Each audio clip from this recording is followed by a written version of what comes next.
all the way from Houghton, Michigan to, such wonderful spots as Starbuck, and then beyond into Minneapolis, St. Paul, and St. Croix Valley.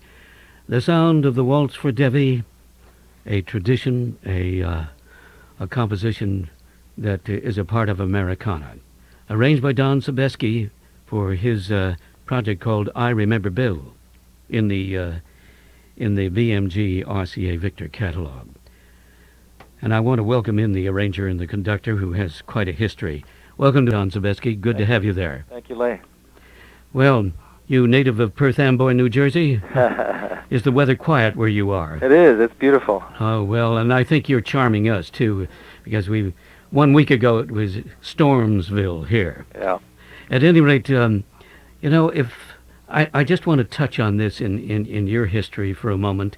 The Claude Thornhill Band, what comes to your mind immediately when I mention Claude Thornhill? Well, it's funny you should mention that, because that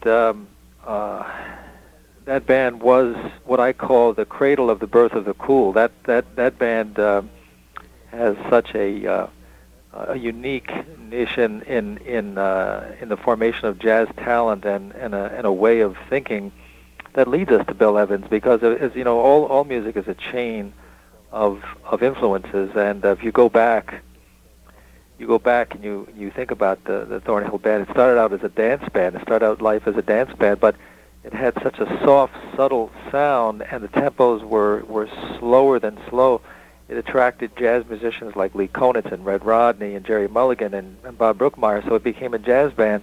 Then Gil Evans came into the band, and his unique approach started to change the band and became more of a jazz band. So then, if you think about it, again, the band was the direct progenitor of the Miles Davis No Net Birth of the Cool band, which in turn was the major influence for all of West Coast jazz music. So it all comes in a chain, and the reason I say that leads to Bill Evans is because the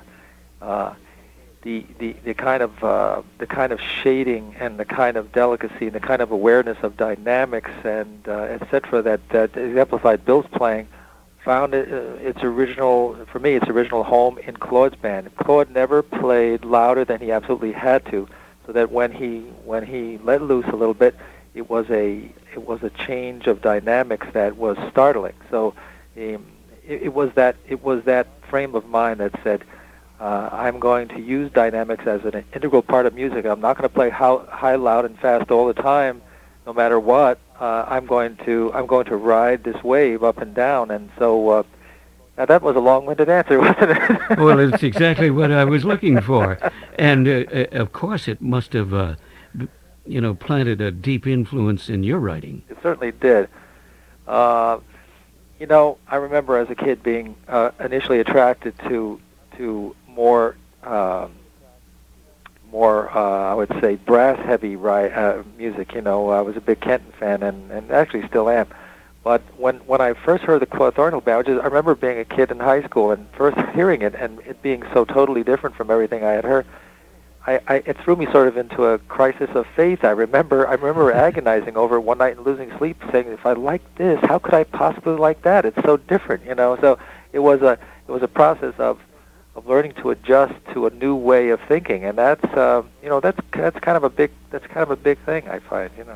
Quite a stretch from Claude Thornhill to Stan Kenton to Maynard Ferguson. Oh yeah, oh sure. Speaking of high, loud, and fast. Yes, but in this project, I remember Bill. Of course, you've gone for the very essence of Bill Evans, and you got to know him, I'm sure. No, actually, I met him once. When he was sort of just getting started in the New York scene, but I never did know him well at all, only through his music. I'm sorry to say, I never did get to record, to arrange an album for him. That's just not the way my life went. I mean, I look back on it now with great regret. I mean, when we were all on Creed Taylor's staff, and somehow Creed had chosen in in his wisdom to give me certain artists and to give other arrangers other artists, and he was one that I never was given, unfortunately. So I that's one of my biggest regrets now. But it's just the way life goes sometimes, But I do listen to his music just about every day, and I feel like he's one of the guiding lights in my musical life because he sort of, in my mind, stands for the epitome of the perfect balance between head and heart in music.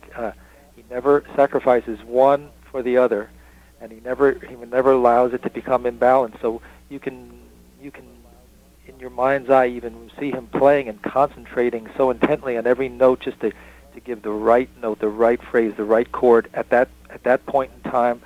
And that's for me what music is about. Is about what I always tell the guys in my band. I say, if you all are concentrating on every note the way Bill concentrated, this music's going to sound right. But if you're not, it's just going to sound like just any old band. What we try to do in this record is to try to distill in orchestral terms from his music what we felt was the essence of that music, and to the extent that we succeeded, it's because they were able to respond to that urging of mine to concentrate on every note. I remember distinctly was playing a very soft, slow thing, and saying to them, if any of you think that any one of you has a note that's not important in this passage, you're absolutely wrong.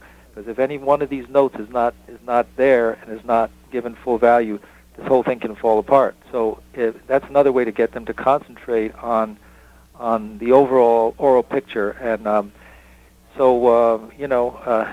they did get the message because they know I was able to get across what I was trying to say, and they all are in it with me. So I really appreciate their response. I'm talking with Don Sebesky. Don has created in the BMG RCA catalog a tribute to Bill Evans, I Remember Bill. And Don, I hope we can talk again in the near future when you have a break, and you can take us along the line and expand our minds and your sense of direction.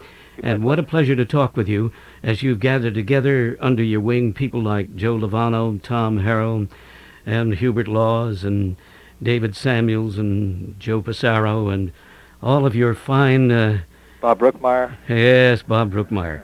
And we could go on and on. Yeah. But, you've given us some real feeling and insight for this project, and we just wish you the very best. Well, thank you so much. It's been a pleasure to be a part of it. Thank you.